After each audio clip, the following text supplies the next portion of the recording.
There is video spot to share we have to fix the issue here. Anbernic RG353V is not turning on.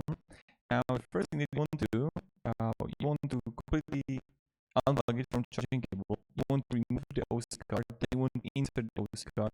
Then you want to just press the reset button once. You don't need to hold it. And then you want to press and hold the power button to turn it on. And if the true warning image appears, just plug the charging cable and it's done. So this is what you want to do.